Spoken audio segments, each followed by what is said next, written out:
Members of the task force waited for the right moment.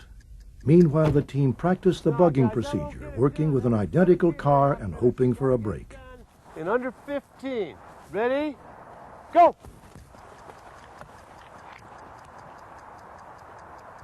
That opportunity presented itself one rainy March night when Avellino drove to a catering hall in Long Island for a garbage industry function. Avellino turned the Jaguar over to two of his hoods, whose job it was to stand watch over the car while their boss was inside. Meanwhile, the team of bugging experts were watching from the far end of the parking lot. With rain pouring down on them, the two guards finally decided it was safe to leave the car briefly and ducked inside the hall.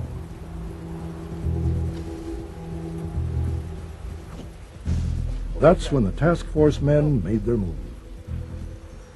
They scaled the fence and dashed towards Avellino's car.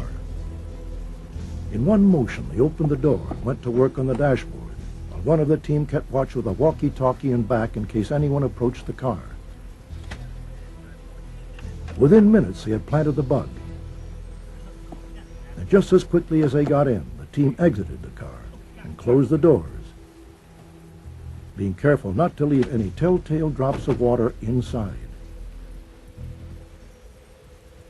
When Avellino left the catering hall later, his two bodyguards helped him into the car, none of them suspecting even remotely that the Jaguar had been tampered with. The bug immediately began yielding some of the most useful surveillance audio ever. Investigators knew that the majority of mob bosses did not pass on the business to their own sons, most preferring to keep their real family separate from their mafia family. They also knew the commission officially forbade heroin dealing. The bosses felt the stiff drug sentences would tempt those arrested to turn and testify against the mafia. Conversations recorded in the JAG confirmed those findings. Here, Tony, Dux, and Avellino can be heard discussing the merits of inducting their sons into the mafia. Andy Russo just made his other son, the eldest one. Boy, I guess on the last, recently, I don't know when, I mean, you know, in the last year. Those are kids, huh? Yeah, he's made his two sons. So you'll make your kid? No, not now. I mean, not my thinking right now is no. Might change 5 years from now, 10 years from now, but right now my thinking is no. We were talking about that the other day with Tom. Oh, I didn't know it was this 3 o'clock. And their feeling is that if this life was good enough for them, why isn't it good enough for their son? Who said that? Well, they got to be feeling that way. They got to think that way. Who? Tom said that? No. Tom said he would never, if he had a son, he would never say, Tom feels like you feel. Tom says, no, I would never make my son. Right? As long as you live it.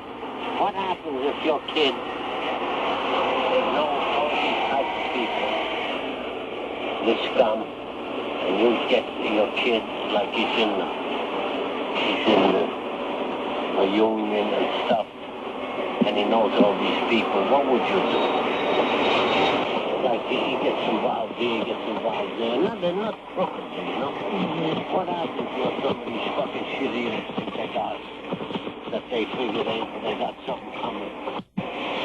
Or they want to annoy him, or they you know, there's that type of people. Yeah, you know? I'm just talking out loud. And here, Corallo was blunt about what to do with mafia members found selling heroin.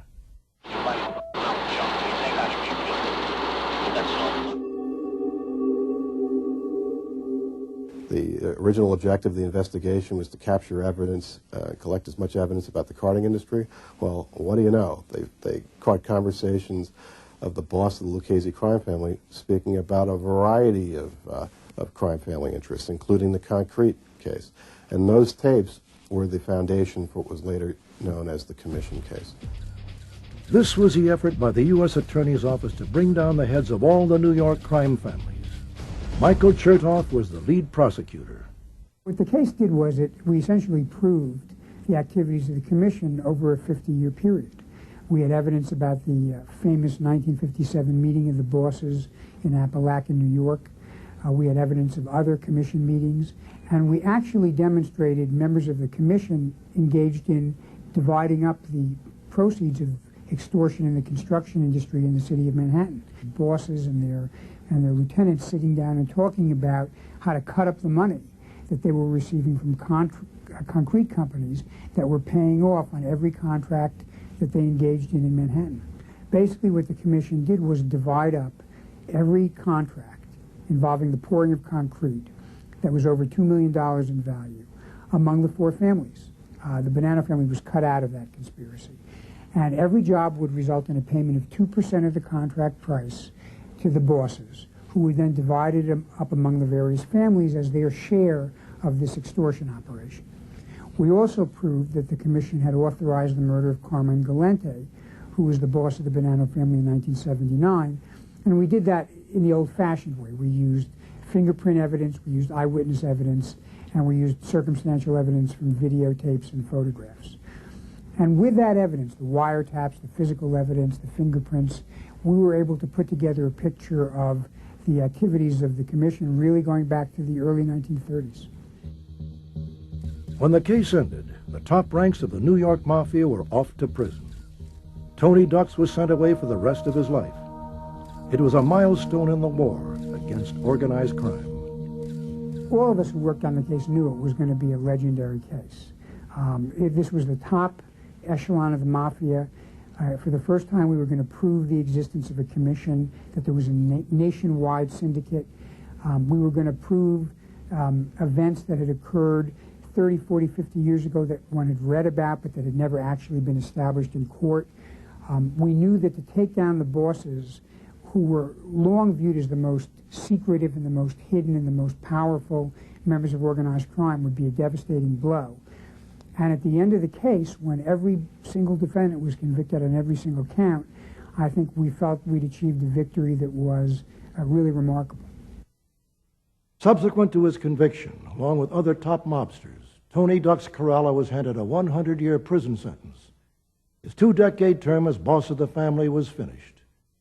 When he turned over the reins of power to Vic Amuzzo, Corralo probably didn't know that he was indirectly contributing to the downfall of his own crime family, and to a certain extent the entire New York Mafia. Former Assistant U.S. Attorney Greg O'Connell believes the assumption of leadership by Amuzzo and his chief aide Anthony Gaspipe Casso was a major turning point. I think that once Tony Ducks Corralo picked Vic Amuzzo to run the family, along with Gaspipe, that was the death knell of the Lucchese crime family. It was a reign of terror in the Lucchese crime family, where treachery ruled supreme in that family, and where the treachery that was orchestrated by Amuzzo and Casso enabled the government to effectively prosecute the leadership of that family. One event that led to trouble for the Lucchese family was when the new family leaders went into a window replacement racket with the Genovese family through a mutual associate, Peter Savino. What happened was Peter Savino, as a Genovese associate, who was directly associated with a guy named Jerry Papa, who was then a soldier in the Genovese crime family, were looking for a business to enter, not just any business, but some profitable business that they might know something about, and they were experienced in construction. And Peter Savino had met someone who was involved in the window replacement business and thought that might be a lucrative industry for him to enter. In the 70s, we all experienced the oil shortage and the dramatic rise in pricing in fuel oil and gasoline. And it became readily apparent that it was cost-effective to replace windows in your home and in businesses to offset the price of heating. The New York City Housing Authority, if you looked at New York City, you saw the number of housing projects, housing developments that they had a tremendous amount of windows and a tremendous amount of money that they were pouring into heating. It